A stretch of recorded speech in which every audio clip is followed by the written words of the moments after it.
So you're thinking about moving to Dallas, Texas, but you're really not sure if you want to live in the big city?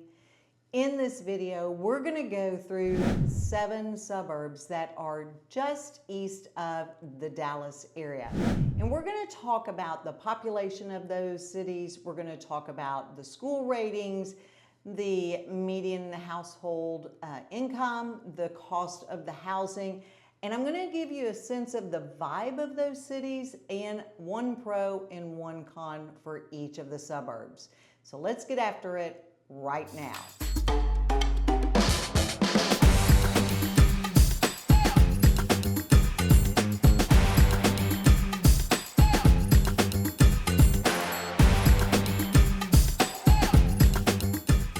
If this is your first time to our channel, and you want to know everything there is about the lifestyles east of Dallas, Texas, then go ahead and hit the subscribe button. Tap the bell for notifications so you can be the first to receive the current market information on the lifestyles east of Dallas, Texas. My name is Delisa Lipinski, and I get calls from people just like you every single day. So whether you're looking to make a move in 9 days or 9 months, go ahead, shoot us a text, give us a call, send us an email, or you can book an appointment on Zoom because all of our contact information is in the description. We would be happy to help you make a smooth move to east of Dallas, Texas. So let's go ahead and dig into our first suburb, and that is going to be Forney, Texas.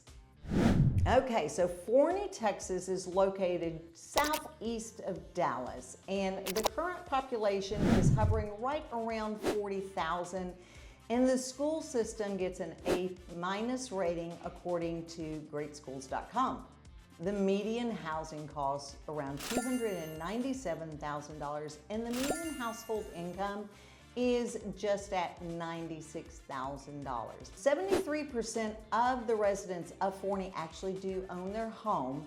And if you take a look at the vibe of the city, Forney is really one of those small towns that exploded. It was the fastest growing city in Kaufman County, and at one point even the state of Texas.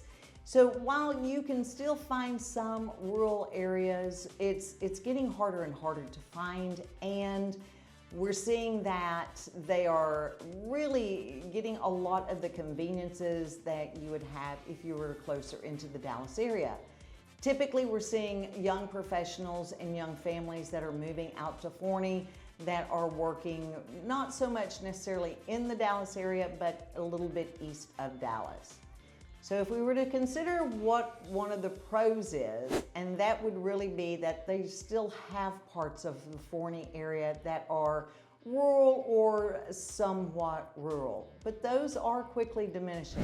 And now if you were to ask me about the con for Forney, I'm gonna have to tell you it's gotta be the traffic.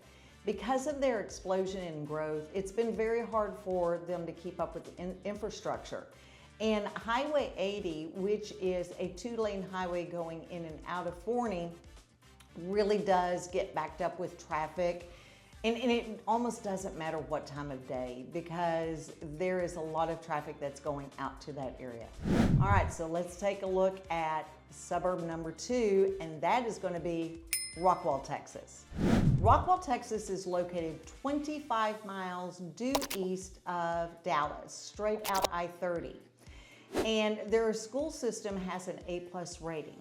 The median household cost is $355,000, and the median household income is hovering right around $107,000.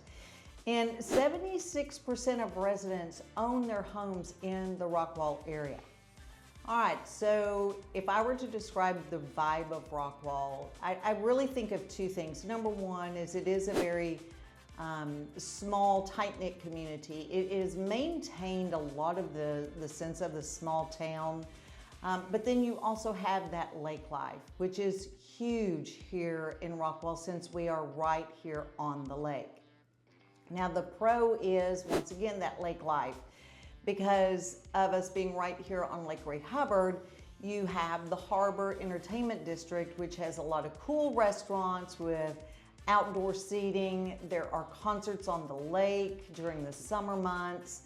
the entertainment district. There's also a movie theater here in Rockwall, and then the downtown area's got a lot of cute shopping. So those would be my pros for living in Rockwall. Now the con, and it really is going to be the traffic. Because of the growth that we've seen here in the Rockwall area, there's two areas and they're having a hard time keeping up with. And that's number one, the streets within Rockwall, the infrastructure. There is construction in different areas of town to alleviate some of the traffic. But then the construction on I-30, they are widening I-30. They're gonna have lanes that are going over the lake, which will actually be pretty cool if you ask me. However, right now we've got the construction, and really trying to get across that I-30 bridge on a good day can be tedious at best. All right, so now let's look at our suburb number 3, and that's gonna be Royse City. Royse City is about 10 miles further east than Rockwall, straight out I-30. The population of Royse City is almost 17,000 people, and their school system gets a B+ rating according to greatschools.com. The median housing cost is just over $300,000, and the median income per household is around $96,000. And 73% of residents own their own home in the Royse City area. Okay, so let's talk about the vibe. Royse City really has maintained that small country town feel, and you really feel that walking along Main Street, which is their main downtown area. Now, the pro is neighbors really do know neighbors out here. It's not unusual when you go into a restaurant or you go into the shopping, walking around Main Street to see friends, family, and just sit down and have a chat. So neighbors really do come together in this community. Okay, so let's talk about the con of Royse City, and that is you are beginning to lose a lot of the open fields through the construction of the new subdivisions, particularly those in the southeast area of Royse City. It is becoming a very popular area to move into because of that small town feel, but because of the growth, we're beginning to lose a little bit of that. I mean, heck, we've got a Walmart out there now. Okay. So let's talk about suburb number 4, and it's going to be my favorite suburb because this is the area that I live in, and that's the city of Fate. Fate is located right between Rockwall and Royse City.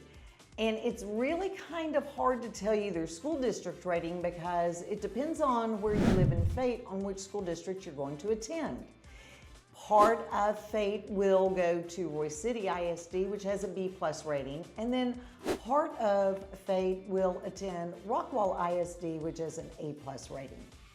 All right, Fate has grown exponentially since I moved out here 17 years ago.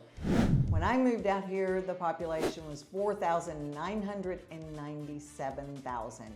And now it is currently just over 19,000 people. At one point, Fate was actually the fastest growing city in the state of Texas. Okay, so the median housing cost in Fate is $398,000, and the median household income is $121,000.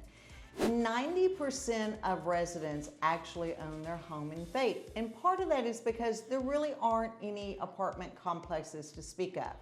Now, with that being said, and with the growth in Fate, we are beginning to see a couple of apartment complexes that have sprung up, and so that may be changing soon. All right, if you get the vibe of Fate, it really is a small town. When I moved here, we had 2 stop signs. Now there are a couple of stoplights now. It has a very small downtown area where they are developing it and they're bringing in a couple of restaurants. They have a courtyard area where they have music on Friday and Saturday nights, but it truly is a small town. The pro of this area is you do have very tight-knit communities. The two main subdivisions are Williamsburg on the south side of 30 and Wood Creek, which is located on the north side of 30. And those communities are very active, very engaged, and neighbors are really involved in their communities. Now, we do have two other communities that are currently being built, so we'll see some more growth here in the Fate area. Now, if you were to ask me what the con of living in Fate is really the lack of amenities. If you wanted to go shopping or if you needed to go to a really nice restaurant, Fate just doesn't offer that right now. You would have to go into Rockwall or go closer into Dallas. So the modern conveniences, while we did just get a grocery store about 2 years ago, which is Fresh by Brookshire, so we got a nice grocery store. We still don't have a lot of the amenities that some of the other suburbs are offering. Okay, now on to our fifth and really our largest suburb, and that's Garland, Texas. Garland, Texas actually is right next to Dallas, and it also abuts to Richardson. So it is very close to the Dallas area. Now, the population for Garland is 244,000 people, and their current school rating is B+, according to greatschools.com. Now, the interesting thing about Garland ISD is they offer choice of schools. So you can select which school your child will attend as long as there's space available. And depending upon where you're located, you may or may not have transportation to that school. So you're not necessarily confined to going to your neighborhood school. Okay, so the median cost for a home is $300,000, and the median income for Garland is $71,000. Now, 62% of residents do own their home in Garland. So if you ask me for the vibe of Garland, you know, it's not a small town feel. It is very much a suburban feel with all of the modern conveniences, whether it's the shopping, the dining, the entertainment opportunities that are there in the area. And there's times where sometimes you're not even sure if you're in Garland or if you're in Dallas. So it really is sometimes hard to tell whether you've gone from Garland into Dallas. Now, the other thing and the vibe about Garland is they're more established neighborhoods. It's an older area, and so the homes are usually older. There's not a lot of new construction because it's already built out. But with that being said, you usually have much larger yards, and the homes typically tend to be a little bit larger as well. All right, so the pro of living in Garland. First of all, you have easy access to every single highway here in the area. So commute times, if you were working in the Dallas area, are not too bad, barring traffic, of course. And you've got access to all of the conveniences, the big box stores. You've got Firewheel Mall, restaurants, entertainment. So you truly have all of the conveniences just like you were living in a big city. Now, the con is if you were looking for a newer construction, Garland doesn't offer very many choices because, as we said, it's already pretty much built out. So if you were looking for a new construction home, you really are going to need to look a little further east or southeast versus Garland proper.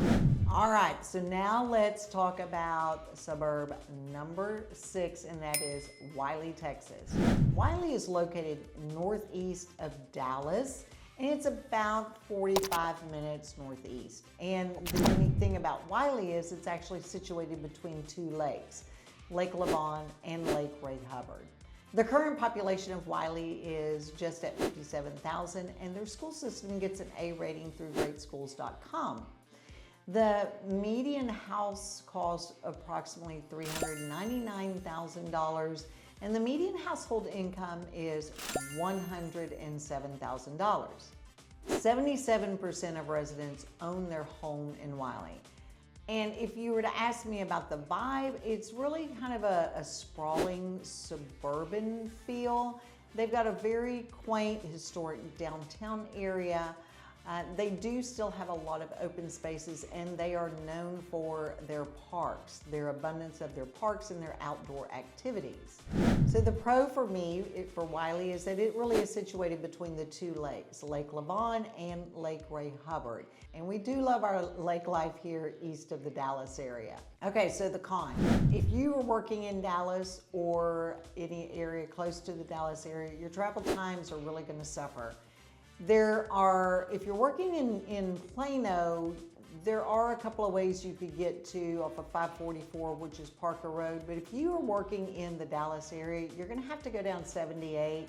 And 78, until you get down to George Bush, does really get backed up because you're going to have to go through Wiley, Sachse, Garland before you get to George Bush, and then take you into the Dallas area. So traffic is definitely a con for the Wiley residents. Okay, so now let's talk about our last suburb. Suburb 7 is Sachse, Texas. Sachse is actually located between Garland and Wiley on 78. So the population of Sachse, Texas is just over 30,000. Now, like Fate, Sachse actually goes to Garland ISD. Sachse does have their own elementary schools, their own middle schools, and high school that are located in Sachse, but it is a part of the Garland Independent School District, which gets a B+ rating. The median housing cost is $420,000, and the median household income is $127,000. 90% of the residents in Sachse do own their home.